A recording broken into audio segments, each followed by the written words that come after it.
नमस्कार दोस्तों, OCN network में आपका स्वागत है। एक लंबा दौर गुजरा है जब भारतीय जनता पार्टी अपने एक के बाद एक घोषणा पत्रों में, संकल्प पत्रों में देश की जनता के साथ ये वादा करती रही कि हम इस देश में 3 प्रमुख मुद्दों को एड्रेस करेंगे। उनमें एक था कॉमन सिविल कोड, दूसरा था जम्मू कश्मीर से 370 हटाने का और तीसरा था भव्य राम मंदिर के निर्माण का, और वो भी जन्मभूमि पर यानी अयोध्या में। इसको लेकर के विपक्ष का जो रवैया रहा है, हमारे यहाँ जो न्यायपालिका की एक आदत बन गई है कि जो जनमानस की भावनाओं से जुड़े हुए मुद्दे हैं उनको लिंगर ऑन करते जाइए, दशकों तक उसको लटका करके रखिए। उन सब चीजों के बीच में विपक्षी दलों ने जिस तरह का रवैया अपनाया था, और केवल भगवान राम के मंदिर को लेकर के नहीं, अयोध्या को लेकर के भी, जिन्होंने पहले अयोध्या देखा है और जो अब अयोध्या देख रहे हैं, और अयोध्या का जो बदला हुआ रूप स्वरूप हमारे सामने इस समय आ रहा है, यानी पूरे अयोध्या की और अयोध्या से जुड़े हुए आसपास के तमाम क्षेत्रों की जैसे काया पलट हो गई है, कायाकल्प हो गया है।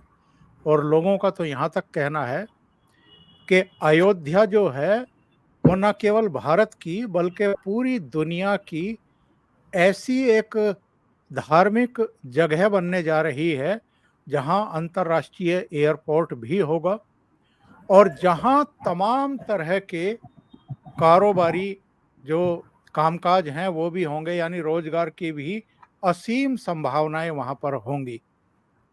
लेकिन क्या पूछा जाता था चुनाव दर चुनाव कि जी मंदिर वहीं बनाएंगे लेकिन तारीख नहीं बताएंगे। अब तो तारीख भी आ गई है। 22 जनवरी को देश के प्रधानमंत्री नरेंद्र मोदी, जिन्होंने शिलान्यास किया था, भूमि पूजन किया था, वही अब राम मंदिर में रामलला की प्राण प्रतिष्ठा भी करेंगे 22 जनवरी 2024 को। तो तारीख आ गई है। इसका क्या महत्व है, इसका क्या प्रभाव होने वाला है, इसके राजनीतिक, सामाजिक और सांस्कृतिक प्रभाव क्या होने वाले हैं हमारे समाज पर, हमारे देश पर, हमारे जनजीवन पर, इस पर जरा चर्चा करेंगे। और हमारे साथ जुड़ रहे हैं लखनऊ से बहुत ही वरिष्ठ पत्रकार और आपके चिर परिचित चेहरे वीरेंद्र नाथ भट्ट। उनको जोड़ करके चर्चा को आगे बढ़ाते हैं। वीरेंद्र जी, बहुत नमस्कार। स्वागत है आपका। नमस्कार नमस्कार वीरेंद्र जी। तारीख तो आ गई है, जी। मंदिर भी तारीख नहीं लगभग, तिथि कहिए, तारीख नहीं तिथि कहिए। वो भी आ गई है, मंदिर भी अब भव्य आकार रूप लेता हुआ दिखाई दे रहा है। तो ऐसे में जो विपक्ष की राजनीति थी वो ध्वस्त होते हुए देख रहे हैं, या कुछ नए मुद्दे अब इन्होंने उठाने का फैसला कर लिया? जैसे अभी जयराम रमेश का बयान, कुछ दूसरे लोगों के बयान कि जी क्या भगवान राम जो हैं केवल किसी पार्टी विशेष के थे, दूसरे लोगों को निमंत्रण पत्र क्यों नहीं दिए जा रहे हैं? तो इनका ये सब चलता रहेगा क्या? देखिए, ये सब जो पंच मक्कार है, मुल्ला, मैकाले, मिशनरी, माफिया और मार्क्सिस्ट, इनको कुछ देर के लिए किनारे करते हैं। राजनीति तो होती रहेगी। सबसे बड़ी बात यह है कि भारत एक यूरोप की वेस्टफेलिया ट्रीटी के तहत एक नेशन स्टेट नहीं है, जिसका आधार जाति, जिसका आधार नस्ल, भाषा, ज्योग्राफी नहीं है। ये एक सिविलाइजेशनल स्टेट है। हमारी एक प्राचीन सभ्यता है। दुनिया की में केवल दो प्राचीन सभ्यताएं हैं जो आज बची हैं। पहली भारत और दूसरी चीन की। और चीन की भी कम्युनिस्ट पार्टी ने उसको उसको बहुत हद तक नष्ट कर दिया है, लेकिन अब जाकर के वहां भी पुनर्जागरण हो रहा है। सबसे बड़ी बात आते हैं अयोध्या के ऊपर।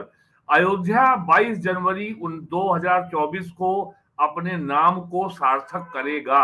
अयोध्या, अयोध्य, जिसको युद्ध में जीता नहीं जा सकता, जो अविजित है। यह बात 22 जनवरी 2024 को प्रमाणित होने जा रही है। 1528 में रामलला का मंदिर ध्वस्त किया गया था। 495 साल के बाद रामलला अपने बाल विग्रह के रूप में अयोध्या में पुनर्विराजित होंगे। जो अयोध्या में को लेकर के जो जो लीगल सूट चले हैं इलाहाबाद हाई कोर्ट में, सुप्रीम कोर्ट में, उसमें रामलला विराजमान को प्रिजाइडिंग डेटी माना गया है और एक पार्टी माना गया है। तो एक नया इतिहास लिखा जाएगा। अयोध्या अपने नाम को सार्थक करेगा। अयोध्या अयोध्य है, अयोध्या अविजित है। यानी बाबर ने जो जीता था, तो ये जो हमारे देश के मार्क्सवादी मक्कारों ने जो हमारे इतिहास में मुगलों को जो जो महिमा मंडित किया है, ये उसके ऊपर एक बहुत कड़ा आघात होगा। सबसे बड़ी बात तो ये है। और इसको और मैं तो हमें तो देखते हुए आज 40 साल से अधिक हो गया कि किस तरीके से ये टुच्चे सेकुलर नेताओं ने इसको एक राजनीति का या इलेक्टोरल पॉलिटिक्स का, चुनाव जीतने का एक टूल मात्र बता दिया। राम मंदिर ये टेम्पल नहीं है, ये मंदिर है। टेम्पल तो कहते हैं सोलोमन टेम्पल को, जो यहूदियों का सोलोमन टेम्पल है यरूशलेम में, जिसको तोड़ करके जो पिछले 3000 सालों में 2 बार तोड़ा गया, और उसके ऊपर 8th सेंचुरी में मुसलमानों ने अपनी मस्जिद बना ली और उसका नाम है अल अक्सा मस्जिद। उसको माना जाता है कि वो दुनिया का सबसे दूसरा मुकद्दस स्थान है मुसलमानों के लिए। तो वो तो सोलोमन टेम्पल है, ये मंदिर ही है। मंदिर का अंग्रेजी ट्रांसलेशन टेम्पल नहीं होता है, और ये तो हमारी जो औपनिवेशिक मानसिकता के चलते हमने उसको टेम्पल बना दिया। तो सबसे बड़ा महत्व तो ये है कि रामलला अपने बाल विग्रह के रूप में 495 साल बाद विराजेंगे। जैसा अभी आपने अपने ही इंट्रो में कहा कि ये एक विश्व की एक प्रमुख नगरी बनने जा रही है। ये बात बहुत महत्वपूर्ण है। हमारी सभ्यता का इतिहास आजादी के बाद से जो मैकाले शिक्षा पद्धति रही है और जिसके ऊपर मार्क्सवादियों का प्रभुत्व रहा है, उसके चलते हमारे मानस से हमारी सभ्यता की स्मृति का बहुत तेजी से विलोप हुआ है। हमें ये नहीं भूलना चाहिए कि आज की तारीख में सनातन धर्म, यहाँ ये भी स्पष्ट कर दूं, सनातन धर्म एक धर्म है। इसका अंग्रेजी रूपांतरण रिलीजन नहीं है। हालांकि हमारे संविधान में धर्म और रिलीजन को एक ही बताया गया है।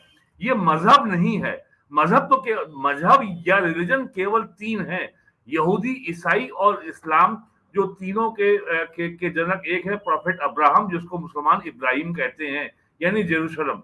तो हम जो है धर्म है। और जो मैंने जो 3 ये जो अब्राहमिक रिलीजन है, ये बिलीफ सिस्टम है। इनका एक गॉड है, एक प्रोफेट है, एक किताब है। आपको मानना ही मानना है, कोई उसमें प्रश्न नहीं कर सकते। सनातन धर्म एक इंक्वायरी सिस्टम है। हम साधक हैं, हम सीकर हैं। ये हमारा निजी मामला है, हम अपना धार्मिक आध्यात्मिक जीवन कैसे परस्यू करते हैं। तो उस लिहाज से अगर देखें तो इस समय दुनिया में 2 पावर सेंटर हैं। एक है वेटिकन रोमन कैथोलिक चर्च का, और दूसरा है मक्का इस्लाम का। तीसरा जो ग्लोबल रिलीजियस सेंटर, जो अंग्रेजी में मान्य शब्द है धर्म का इक्विवेलेंट, मैं उसी का प्रयोग कर रहा हूं, वो बनने जा रहा है अयोध्या। और यहाँ ये भी बता दूं इसका महत्व कैसे है। 1917 में फर्स्ट वर्ल्ड वॉर में तुर्की के खलीफा उस्मानिया सल्तनत, जिसको अंग्रेजों ने ऑटोमन एम्पायर का नाम दिया था, उसके पतन के बाद जो इस्तांबुल जो है, और जिसका पहले नाम कॉन्स्टेंटिनोपोल था, वो क्रिश्चियंस का ईस्टर्न बाइजेंटियन एम्पायर था। 15th सेंचुरी में जब टर्किश ने वहां टर्क सुल्तान ने कब्जा किया, तो वहां की जो सबसे बड़ी जो चर्च थी, उसको उसने जो है सोफिया मस्जिद में कन्वर्ट कर दिया। 400 साल से अधिक वो मस्जिद रही। 1922 में फर्स्ट वर्ल्ड वॉर के बाद टर्की के खलीफा का पद अबॉलिश कर दिया गया। कमाल अतातुर्क टर्की के नए राष्ट्रपति बने, और उस समय उन्होंने कहा कि भाई ये जो चर्च थी और ये मस्जिद बना दी गई, अब ये मॉन्यूमेंट हो जाएगा। ये फैसला हुआ 1932 में। और 80 साल के बाद 2021 में तुर्की के वर्तमान राष्ट्रपति रेसेप एर्दोगन ने कहा कि नहीं साहब अब ये फिर से मस्जिद हो जाएगी। और जो आया सोफिया, जिसकी स्पेलिंग है HAGIA, उसको हाइया सोफिया भी लोग कहते हैं, उस चर्च के डोम के अंदर आज भी ईसा मसीह, मदर मैरी के म्यूरल पेंटिंग है, और चर्च के सारे के प्रतीक वहां मौजूद हैं। उन्होंने उसको फिर से मस्जिद के रूप में कन्वर्ट कर दिया, ओपन कर दिया। पूरे दुनिया के मुसलमानों ने इस पे बड़ा जश्न मनाया। लेकिन ये बात किसी ने नहीं कही, जो वहां पे जो पहले चर्च थी वो भी एक पैगन टेम्पल को तोड़ के बनाई गई थी क्रिश्चियनिटी के यूरोप में आगमन के पहले। लेकिन जब वो चर्च को तोड़ा, जब मंदिर को तोड़ा गया और चर्च बनाई गई, तब कोई भी पैगन, यानी जिसको इस्लाम में काफिर कहते हैं, कोई इसका प्रतिरोध करने को मौजूद नहीं था। जब उस चर्च को मॉस्क में कन्वर्ट किया गया, तब वहां कोई क्रिश्चियन इसका प्रतिरोध करने को मौजूद नहीं था। और जब उसको दोबारा जो है स्मारक डिक्लेयर किया गया और फिर मस्जिद में कन्वर्ट किया गया, तब भी कोई पैगन वहां पे ये दावा करने को मौजूद नहीं था, इस स्थिति में नहीं था कि वो कह सके कि ये हमारा मंदिर था। लेकिन 1000 साल की दास्ता, पहले इस्लामी, उसके बाद 200 साल से अधिक अंग्रेजों की दास्ता, क्रिश्चियन की दास्ता, इस्लामी और क्रिश्चियन दास्ता झेलने के 1000 साल बाद भी ये हिंदू काफिर अपनी सांस्कृतिक विरासत को पे दोबारा अपना दावा ठोकने को मौजूद था। उसने 400 साल संघर्ष किया मस्जिद को हटाकर वहां मंदिर की स्थापना के लिए। और ये कोई संघर्ष बीजेपी के आने के बाद से शुरू नहीं हुआ है, ये अंग्रेजों के आने के पहले से चल रहा है। और जो पहला मुकदमा अयोध्या की कोतवाली में दर्ज हुआ था इस मस्जिद पे हमले का, वो निहंग सिखों ने किया था उस पे हमला कि साहब ये हमारा मंदिर है। तो ये एक बहुत बड़ा हमारा हिस्टोरिकल जो हमारा दावा था वो हमें प्राप्त हुआ। और जो हमारी सिविलाइजेशनल, हमारी सभ्यता की जो हमारी विरासत है, वो हमें पुनः हासिल हुई है। इसका ये इसका सार गर्भित अर्थ है। ये केवल भारतीय जनता कांग्रेस के लिए, कम्युनिस्टों के लिए, समाजवादी पार्टी के लिए ये केवल एक चुनाव जीतने का एक मुद्दा भर हो सकता है। ये चुनाव जीतने का मुद्दा नहीं है। भारतीय सभ्यता, भारतीय संस्कृति यूरोप के संस्कृति से इस माने में बहुत अंतर है कि उनके यहाँ प्रगति का मानक केवल भौतिक प्रगति है कि भाई हमने इतनी सड़कें बना ली, एयरपोर्ट बना लिए, हाईवे बना लिए, इतनी कारें आ गई, इतने शानदार घर आ गए, और भौतिक भोग विलास के हमारे पास सारे साधन मौजूद हो गए। लेकिन भारतीय संस्कृति में केवल भौतिक प्रगति, भौतिक विकास पर्याप्त नहीं है, हमें आध्यात्मिक और दैविक विकास भी चाहिए।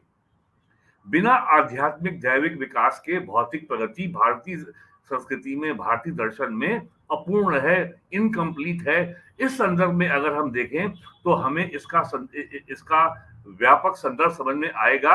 और मैं पहली बार अयोध्या 1982 में गया था, आज 41 साल हो रहे हैं, जब वहां पे एक होम गार्ड भी नहीं था। और 1984 में पहली बार लखनऊ में बहुत बड़ा एक मोबिलाइजेशन किया था, 1982 में किया था विश्व हिंदू परिषद ने। तब लोगों ने जानना शुरू किया अयोध्या क्या है। और आज जो है 40 साल बाद ये मंदिर बन रहा है। और आज हमारी आबादी 65% तो ऐसी है जो 30 से 35 साल के बीच की है। तो उन्हें इसके संपूर्ण जो इसका सांस्कृतिक, ऐतिहासिक, राजनीतिक, संवैधानिक और कानूनी जो संदर्भ है, जो लड़ाई है, इसका लोगों को अभी जानकारी हो सकता है ना हो। लेकिन मैं इस यात्रा का, इस संघर्ष का आप भी इसके हम साक्षी रहे हैं, हम गवाह रहे हैं, हमने देखा है। और जब अयोध्या का आंदोलन चल रहा था, 1990 में कार सेवा हुई थी, 92 में मस्जिद ध्वस्त हुई थी, तब ये कहा जाता था बीजेपी के ऊपर कि साहब मंदिर, जब भी चुनाव आता है ये मंदिर का राह बलाते हैं।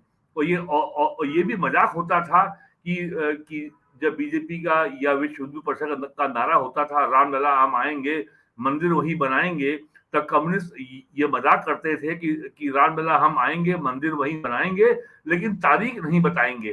तो अब जब तारीख बता दी है तो अब ये कह रहे हैं अरे साहब ये इसमें मोदी का क्या श्रेय है, इसमें बीजेपी का क्या श्रेय है, ये तो सुप्रीम कोर्ट के आदेश से बन रहा है। अगर सुप्रीम कोर्ट के आदेश से बन रहा है तो 2019 के लोकसभा चुनाव के पहले कपिल सिब्बल सुप्रीम कोर्ट में ये दलील लेकर के क्यों गए थे कि साहब इस फैसले को टाल दीजिए 1 साल, वरना 2019 के लोकसभा चुनाव में इसका बीजेपी को फायदा मिल सकता है। अगर बीजेपी का इसमें श्रेय नहीं है तो कपिल सिब्बल को इतनी परेशानी क्यों हुई कि सुप्रीम कोर्ट में जाके उन्होंने इस मामले को टालने के लिए जो है दलील पेश की। अंततः कोर्ट ने उनकी बात मान ली और इसका फैसला लोकसभा के चुनाव के 5 महीने बाद आया। लोकसभा चुनाव नवंबर में 2019 में मई महीने में हुआ और इसका फैसला 19 नवंबर 2019 को आया। तो जो हमारी इंडियन इलेक्टोरल पॉलिटिक्स है, जो हमारी जो चुनावी राजनीति है, इसके चक्रव्यूह को, इसके मकर जाल को भेद करके मंदिर के पक्ष में फैसला होना, ये अपने आप में एक बहुत बड़ा चमत्कार है। और यही कांग्रेस के लोगों ने, जब कांग्रेस की सरकार थी, सोनिया गांधी की सरकार थी, मनमोहन सिंह प्राइम मिनिस्टर थे, सुप्रीम कोर्ट में बकायदा एफिडेविट फाइल करके कहा गया था राम तो काल्पनिक है। राम और तमिलनाडु और श्रीलंका के बीच में जो राम सेतु बनाया गया था वो तो काल्पनिक है। तो जो लोग कल तक राम सेतु को और भगवान राम को काल्पनिक बताते थे, वो आज ये बता रहे हैं कि साहब इसका न्योता हमें क्यों नहीं भेजा गया। अरे भाई, जब राम है ही नहीं, राम का अस्तित्व ही नहीं है, राम काल्पनिक है, तो राम मंदिर के उद्घाटन समारोह में आप क्यों आमंत्रित होना चाहते हैं? आप मत जाइए।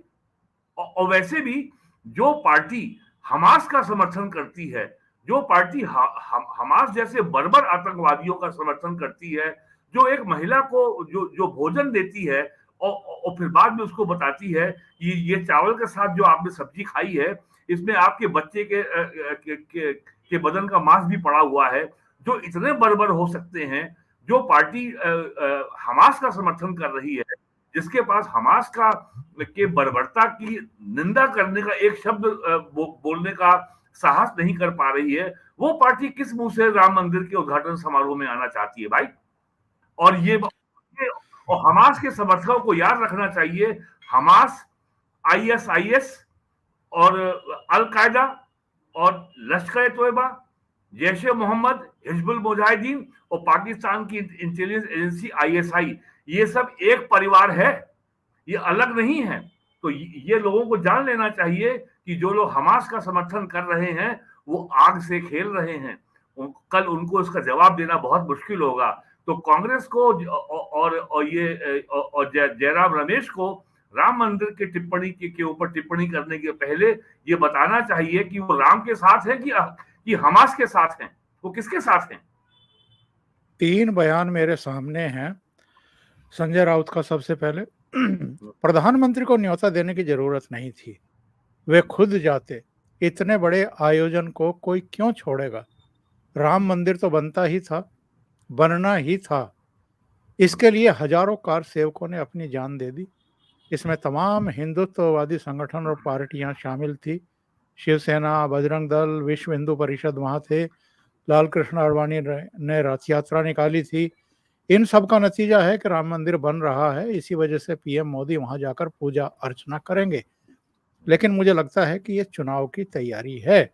कमलनाथ, वे राम मंदिर के बारे में ऐसे बात कर रहे हैं जैसे कि ये भाजपा का मंदिर हो। राम मंदिर हमारे देश का मंदिर है, ये हमारे सनातन धर्म का बहुत बड़ा प्रतीक है। क्या ये किसी एक पार्टी का है? एक और बयान मैं पढ़ देता हूं, फिर आपकी टिप्पणी चाहूंगा। सलमान खुर्शीद ये लिखते हैं कि क्या निमंत्रण सिर्फ एक पार्टी को दिया जा रहा है? कौन पहुंचेगा और कौन नहीं, इस पर मैं कोई टिप्पणी नहीं कर सकता। लेकिन क्या ईश्वर अब एक पार्टी तक सीमित है? ये जो इनके दोहरे मानदंड हैं, ये जो दोगलापन है कांग्रेस का, और खास तौर से शिवसेना वाले के बयान को लेकर के तो मैं आश्चर्यचकित हूं, किस तरीके से कोई पलटी मार सकता है। बहुत आश्चर्य का विषय है। लेकिन कमलनाथ और सलमान खुर्शीद, वो सलमान खुर्शीद जो आरएसएस की तुलना आईएसआईएस से कर रहा था, वो अब राम मंदिर की बात करे। ये केवल दोगलापन नहीं है, ये बेशर्मी है, ये निर्लज्जता है। आप सतपाल मलिक का हाल का बयान देखिए। उनका ये बयान था कि नरेंद्र मोदी अयोध्या में राम मंदिर के उद्घाटन के समय कोई बड़ा आतंकी हमला कराएंगे और 2019 के तरीके से वो पुलवामा की पुनर्रचना करेंगे और 2024 के लोकसभा चुनाव में इसका लाभ उठाएंगे। इस तरह के बयान सतपाल मलिक के भी आए हैं, इस तरह के बयान संजय राउत के भी आए हैं, इस तरह के बयान बिहार के नेताओं के भी आए हैं और इस तरह के बयान प्रशांत भूषण ने भी दिए हैं। कम से कम 10-11 लोगों ने इस तरह के बयान दिए हैं। तो ये बयान अभी जून जुलाई में दिए गए हैं और संजय राउत ने तो ये बात कई बार कही है। तो पहले वो ये बताएं कि वो अयोध्या को क्या पुलवामा समझते हैं और वो जानबूझ करके ये झूठा आरोप लगाते हैं। आपको याद होगा फरवरी 2019 में बीएसएफ वो सीआरपी के सिपाही जो छुट्टियों से लौटे थे और वो जम्मू के बेस स्टेशन में इकट्ठा हुए थे और वो 40 बसों का एक कॉन्वॉय जम्मू से पुलवामा जा रहा था, उसके ऊपर लश्कर-ए-तोयबा ने हमला किया था। उसमें करीब 40 जवान मारे गए थे और इसके जवाब में भारतीय वायुसेना ने बालाकोट में हमला करके जवाबी कार्रवाई की थी और तमाम पाकिस्तान के आतंकियों को ट्रेनिंग देने के अड्डों को ध्वस्त कर दिया था और पूरी दुनिया ने इसको तस्दीक किया था कि हाँ ऐसा हुआ है। लेकिन यही आज जो लोग मंदिर के उद्घाटन समारोह में निमंत्रण की मांग कर रहे हैं, यही लोग 2019 में पुलवामा की घटना के बाद भारतीय सेना की कार्रवाई का सबूत मांग रहे थे। भारतीय सेना को खून की दलाली करने वाला बता रहे थे। भारतीय सेना का मनोबल तोड़ने वाले बहुत ही गैर जिम्मेदार बयान दे रहे थे और यही लोग और 5 साल के बाद भी ये लोग यही काम कर रहे हैं और कह रहे हैं कि अयोध्या के मंदिर के उद्घाटन के समय पुलवामा दोहराया जाएगा, अयोध्या में आतंकी हमला कराया जाएगा ताकि 2024 के चुनाव में भारतीय जनता पार्टी उसका लाभ मिल सके। तो पहले ये अपना स्टैंड तो बताएं, ये चाहते क्या है। सलमान खुर्शीद ने तो बाकायदा किताब लेकर के जो है आरएसएस की तुलना आईएसआईएस से कर दी थी। अब कहां आईएसआईएस जैसा दुर्दांत बर्बर संगठन जो जिसने इराक की यजीदी गैर मुस्लिम लड़कियों को बाकायदे बाजारों में बेचा, सेक्स स्लेव के रूप में इस्तेमाल किया, कैमरे के सामने सैनिकों अमेरिकी सैनिकों के और तमाम जो उनके दुश्मनों के सर काटे, क्या क्या बर्बर कार्रवाई उन्होंने नहीं की, वही सारा काम आज हमास कर रहा है। तो ये हमास के समर्थक लोग कुछ भी कर सकते हैं, कुछ भी कह सकते हैं, इनको बस थोड़ा सा पॉलिटिकल लाभ कहीं मिल जाए। ये स्वामी प्रसाद मौर्य पिछले 10 महीने से रामचरितमानस को लेकर के, भगवान राम को लेकर के इतनी आपत्तिजनक टिप्पणियां लगातार कर रहा है और समाजवादी पार्टी के अध्यक्ष अखिलेश यादव और राहुल गांधी, प्रियंका गांधी कहते हैं बीजेपी नफरत फैलाती है। तमिलनाडु के मुख्यमंत्री का बेटा स्टालिन, उदयनिधि स्टालिन, सनातन धर्म के समूल नाश की बात कर रहा है। जो काम हिटलर ने किया था यहूदियों के साथ, जो जेनोसाइड किया था, वो उसकी बात कर रहा है। सनातन धर्म को वो dengue, AIDS virus, corona virus, क्या मलेरिया जैसी बीमारी बता रहा है, लेकिन नफरत बीजेपी फैला रही है। और ये बात कौन कह रहा है? जो मोहब्बत की दुकान चलाते हैं, श्री राहुल गांधी। तो इनका स्टैंड क्या है? क्या इनकी कोई जवाबदेही नहीं है? ये उत्तर प्रदेश में समाजवादी पार्टी के अध्यक्ष कह रहे थे 2021 में कि मैं बीजेपी की वैक्सीन नहीं लगवाऊंगा। अभी जो है विनोद अग्निहोत्री की फिल्म आई है वैक्सीन वॉर। ये सारा का सारा जो वैक्सीन के खिलाफ षड्यंत्र किया गया, ये केवल अमेरिका के इशारे पर भारतीय अपोजिशन ने अमेरिकी पैसे के आधार पर भारत की वैक्सीन के प्रोजेक्ट को असफल करने का, सबोटेज करने का गंदा प्रयास किया और इंडिया के वैक्सीन डेवलप कर लेने से, वैक्सीन लोगों को लगाने से 60 देशों को भारत ने वैक्सीन फ्री भेजी। इसका अमेरिकी कंपनी फाइजर का अरबों डॉलर का नुकसान हुआ और भारत का विपक्ष ने बेशर्मी से जॉर्ज सोरोस के इशारे पर वो भारत के हितों के खिलाफ काम करते रहे। दिल्ली में सितंबर 2022 में होर्डिंग लगी थी कि साहब मोदी जी, आपने मेरे हिस्से की वैक्सीन एक्सपोर्ट क्यों कर दी, और उसमें 5 साल के बच्चे का फोटो भी लगाया गया था। और दुनिया को मालूम है 5 साल या इससे कम के बच्चों के लिए वैक्सीन कभी दुनिया में कहीं डेवलप हुई ही नहीं। पूरे दुनिया में कहीं भी बच्चों को 5 साल या 8 साल के बच्चों को वैक्सीन लगाई ही नहीं गई। तो इतना झूठा प्रचार जिन लोगों ने किया, तो ये राम मंदिर को लेकर के, बालाकोट को लेकर के, पुलवामा को लेकर के, भारत की अस्मिता, भारत की सुरक्षा, भारत की सभ्यता, ये लोग कुछ भी आपराधिक बयान दे सकते हैं। ये देश में राजनीतिक अस्थिरता पैदा तक करने का बयान कर सकते हैं। राहुल गांधी ने यहां तक कहा था भारत में जो है पूरा मामला तैयार है, बस केवल केरोसिन छिड़कना है। और उसके बाद जब हिंसा हुई मणिपुर में, तो उन्होंने कहा देखो मैंने पहले कहा था। तो ये अभी भी इनको अंतिम जो उम्मीद है कि भारत में चुनाव के पहले कोई पॉलिटिकल इंस्टेबिलिटी का माहौल बने, भारत में भारत सरकार के सामने आंतरिक सुरक्षा को लेकर के एक कोई बड़ी चुनौती खड़ी हो सके, ताकि हम नरेंद्र मोदी के खिलाफ हम कोई मुद्दा बना सकें। 10 साल हो गए, ये पूरा विपक्ष इतना नकारा है। और मैं विपक्ष को नकारा क्यों कहूं, मैं तो सरकार के पक्ष में बात कहूंगा। सरकार ने ऐसा काम किया है, ये एक मुद्दा नहीं खड़ा कर पाए। 2018 से इन्होंने रफाल रफाल गाना शुरू किया, और उसके बाद सुप्रीम कोर्ट से इनको डांट पड़ी, सुप्रीम कोर्ट में इन्होंने मुक्की खाई, और सुप्रीम कोर्ट में जाके इन्होंने बाद में राहुल गांधी ने माफी मांगी, और अब ये मामला खड़ा कर रहे हैं अंबानी। तो अंबानी वाले मामले में महुआ मोहित्रा किस तरीके से एक्सपोज हुई हैं, किस तरीके से वो पैसे के बल पर, और उन्होंने अपना मेंबर ऑफ पार्लियामेंट का ईमेल आईडी का लॉगिन भी उन्होंने दे दिया एक ऐसे व्यापारी को जो कि दुबई में बैठा है, और उससे उन्होंने महंगे गिफ्ट लिए, और उन्होंने दिल्ली में अपने सरकारी आवास की फर्निशिंग कराई। तो 2018 में इनका रफाल डूब गया, अब इनका अडानी डूब गया, जो एक मुद्दा बना रहे थे। फरवरी 2023 में हाइडेनबर्ग से अडानी के खिलाफ जानबूझ करके एक रिपोर्ट प्रसारित कराई गई, जिससे अडानी के शेयर मार्केट में गिरे, लेकिन 3 महीने बाद वो सारे शेयर फिर रिकवर हो गए, और अडानी का कोई लॉस नहीं हुआ। उस समय अडानी की कंपनियों में LIC का इन्वेस्टमेंट करीब था 35,000 करोड़ रुपया, और उसको लोन दे रखा है स्टेट बैंक ऑफ इंडिया ने। समाजवादी पार्टी अध्यक्ष ये कह रहे थे अब तक LIC के, स्टेट बैंक ऑफ इंडिया के MD को गिरफ्तार क्यों नहीं किया गया। जो 35,000 करोड़ रुपया LIC का जो इन्वेस्टमेंट था, आज वो 5 गुना फिर से हो गया है। स्टेट बैंक ऑफ इंडिया का जो लोन था, वो कभी बैड लोन हुआ ही नहीं। तो जब बैड लोन हुआ ही नहीं, जब वो नॉन परफॉर्मिंग एसेट हुआ ही नहीं, तो वो मामला नेशनल कंपनी लॉ ट्रिब्यूनल के पास गया ही नहीं।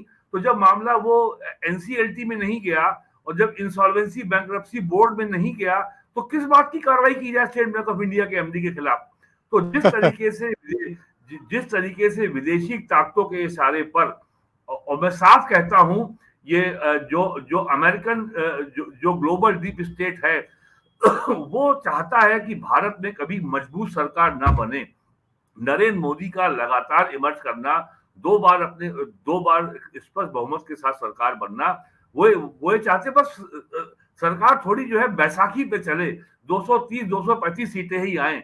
अगर स्पष्ट बहुमत आएगा तो ये हमारी बात नहीं सुनेगा। जिस तरीके से कनाडा का G20 की बैठक होती है दिल्ली में सितंबर में, और यहाँ से वापस जाने के बाद जो आपका ट्रूडो है, जिसको इंडिया में या पंजाब में कहते हैं जसविंदर ट्रूडो, वैसे उसका नाम कुछ और है, जस्टिन ट्रूडो है। तो उसने जो बयान दिया कनाडा की पार्लियामेंट में कि Indian agents had a role in the murder of Nijjar, जो पंजाब का टेररिस्ट था। सबसे बड़ी बात यह है, भारत के किसी विपक्षी दल ने यह सवाल नहीं उठाया, जो निज्जर, जो पंजाब का जो आतंकवादी था, जिसके खिलाफ इंटरपोल का रेड कॉर्नर नोटिस था, और वो कनाडा की सरकार के संरक्षण में कनाडा में आराम से रह कैसे रहा था। रेड कॉर्नर नोटिस में अगर किसी व्यक्ति के खिलाफ है, और वो अगर उसकी लोकेशन अगर ट्रेस हो जाती है, तो सरकार का ये कानूनी दायित्व है कि वो उस अपराधी को उस देश को सौंपे जहां की पुलिस के लिए वो वांटेड है। किसी भी अपोजिशन सरकार ने अपोजिशन पार्टी ने ये नहीं कहा कि कनाडा की सरकार पंजाब के आतंकवादियों को अपना संरक्षण दे रही है। और जबकि कांग्रेस की सरकार के समय 1985 में एयर इंडिया की कनिष्का फ्लाइट को कनाडा में सिख आतंकवादियों ने उसमें बम विस्फोट किया था। 300 उसमें यात्री मारे गए थे, और उसमें 300 में लगभग 295 हालांकि नागरिक वो कनाडा के थे, लेकिन वो सारे के सारे भारतीय मूल के नागरिक थे। उस समय जो सिख उसमें आतंकवादी कन्विक्ट हुए थे, वो आज भी कनाडा में रह रहे हैं। तो ये सारा जो अंतर्राष्ट्रीय षड्यंत्र हो रहा है, सबसे अफसोस की बात यह है कि जो विपक्ष है वो इसमें बराबर का साझीदार बना हुआ है। जब भी राहुल गांधी अमेरिका यूरोप की यात्रा पे जाते हैं तो कोई ना कोई यहाँ पे षड्यंत्र यूपी में होता है, वो भारत में होता है। और इसका सबसे बड़ा मसीहा तो आप जानते हैं जॉर्ज सोरोस है, जिसका ओपन सोसाइटी फाउंडेशन है। और ओपन सोसाइटी फाउंडेशन का जो इंडिया ब्रांच है उसको हर्ष मंडेल चलाते हैं, आईएएस अफसर, जो कि सोनिया गांधी की नेशनल एडवाइजरी काउंसिल के मेंबर थे। और मोहब्बत की दुकान के आइडिया के जनक वही हैं, और राजीव गांधी और राहुल गांधी के करीबी सलाहकारों में है। तो ये सब जो जो षड्यंत्र हो रहे हैं, ये सब लोगों को समझना चाहिए।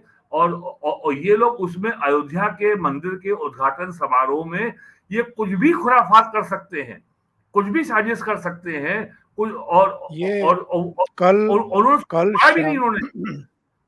कल शाम प्रधानमंत्री नरेंद्र मोदी को जो ये निमंत्रण पत्र सौंपा गया है, इसमें श्री राम जन्मभूमि तीर्थ क्षेत्र के जो सचिव हैं चंपत राय, निर्माण समिति के जो अध्यक्ष हैं नृपेंद्र मिश्रा, उडुपी के जो पीठाधीश्वर हैं जगत गुरु माधवाचार्य और स्वामी गोविंद देव गिरी, और इसके बाद प्रधानमंत्री का एक ट्वीट आया, एक बयान आया, और उन्होंने कहा कि जय सिया राम, आज का दिन बहुत भावनाओं से भरा हुआ है।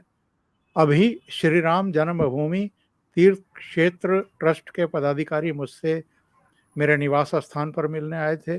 उन्होंने मुझे श्री राम मंदिर के प्राण प्रतिष्ठा के अवसर पर अयोध्या आने के लिए निमंत्रित किया है। मैं खुद को बहुत धन्य महसूस कर रहा हूँ।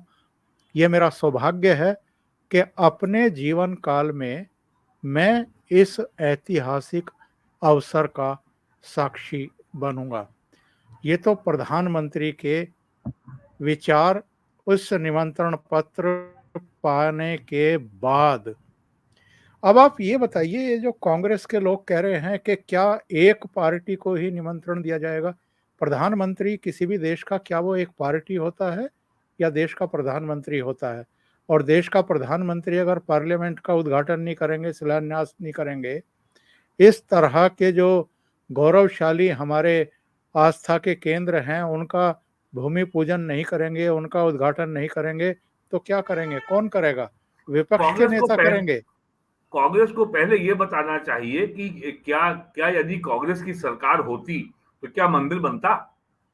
और यदि यदि कांग्रेस की सरकार होती और मान ले मंदिर बन जाता, तो क्या कांग्रेस के प्रधानमंत्री उस मंदिर का उद्घाटन करने जाते?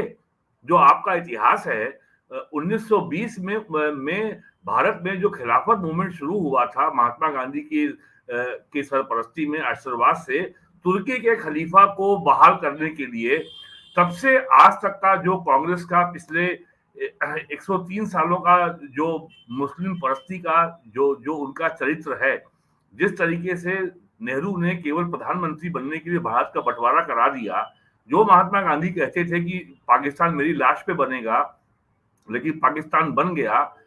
2 करोड़ से ज्यादा हिंदू और सिख उजाड़ दिए गए, पश्चिम पंजाब से, सिंध से, बलूचिस्तान से, और फ्रंटियर प्रोविंस यानी पेशावर से, और ईस्ट बंगाल से।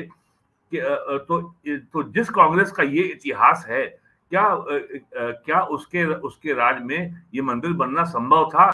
मैं उनके प्रश्न के और डॉक्टर राजेंद्र बाबू को रोकने की हर संभव कोशिश की थी नेहरू ने। डॉक्टर राजेंद्र प्रसाद को जिस तरीके से नेहरू ने जलील किया कि आप सोमनाथ मंदिर के उद्घाटन में ना जाएं, कन्हैयालाल मानिकलाल मुंशी, जिन्होंने महाराष्ट्र में बंबई में भारतीय विद्या भवन की स्थापना की थी, वो इस अभियान के सर्वे सर्वा थे।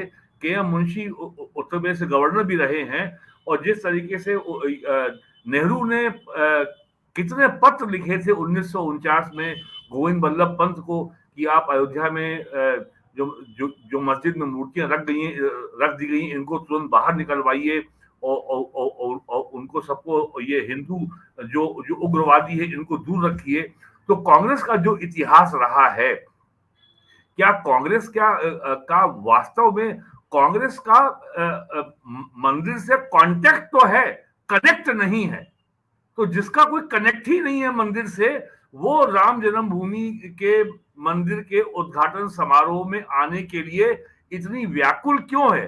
क्या उसको अब ये लग रहा है कि उसको अगले चुनाव में अगर कुछ अपनी एक आध सीटें अगर जीतनी है तो उसको हिंदुओं का वोट भी चाहिए। तो अगर कांग्रेस को हिंदुओं के वोट को खोने का डर लग रहा है तो ये अच्छा लग रहा है हमको, ये अच्छी बात है कि उसको डर लग रहा है। अगर कांग्रेस ऐसी पार्टी को हिंदुओं के वोट का डर सता रहा, तो खोने का डर सता रहा है, तो ये अच्छी बात है। कांग्रेस को ये मानना चाहिए कि भारत में खाली माइनॉरिटी वोट नहीं है, हिंदू वोट भी है। लेकिन उनको हिंदू वोट नहीं चाहिए, उनको दलित वोट चाहिए, उनको पिछड़ा वोट चाहिए, उनको अति पिछड़ा वोट चाहिए, उनको सिख वोट चाहिए, उनको ब्राह्मण वोट चाहिए। हिंदू खंड खंड खंड खंड में बटा हो वो उनको चाहिए। और अब तो राहुल गांधी इतने क्रांतिकारी हो गए हैं, वो बहुजन समाज पार्टी के संस्थापक मान्यवर कांशीराम की भाषा बोल रहे हैं। जिसकी जितनी संख्या भारी उसकी उतनी भागीदारी।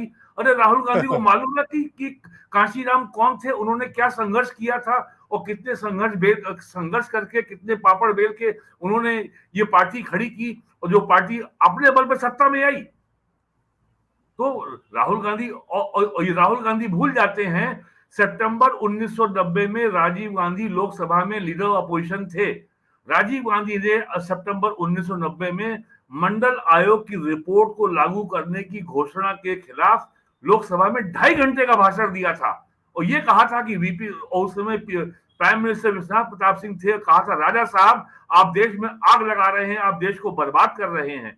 ये और आज राहुल गांधी को यह भी याद रहना चाहिए कि 1978 में तत्कालीन प्रधानमंत्री मोरारजी भाई देसाई ने मंडल आयोग की स्थापना की थी। 1981 में रिपोर्ट आ गई थी मंडल आयोग की। 1980 में इंदिरा गांधी इस मंडल आयोग को खत्म करना चाहती थी। उस समय हरियाणा के बड़े नेता राव वीरेंद्र सिंह, जिनके पुत्र इंजीर गुड़गांव से एमपी हैं इस समय, उन्होंने इंदिरा गांधी से कहा कि मैडम जब ये आयोग बन गया है, इसका 2/3 काम हो गया है, तो रिपोर्ट को आ जाने देते हैं। और उस समय उन्होंने ये रिपोर्ट बीपी मंडल ने 1981 में उस समय के होम मिनिस्टर यानी जय सिंह को सौंपी थी और 10 साल वो रिपोर्ट ठंडे बस्ते में पड़ी रही। कभी इंदिरा गांधी राजीव गांधी को मंडल आयोग को कभी देखने की भी उनको याद नहीं आई। और आज राहुल गांधी जो है कांशीराम जी की भाषा बोल रहे हैं कि जिसकी जितनी संख्या वाली उसकी उतनी भागीदारी। इन्हें कुछ पता है?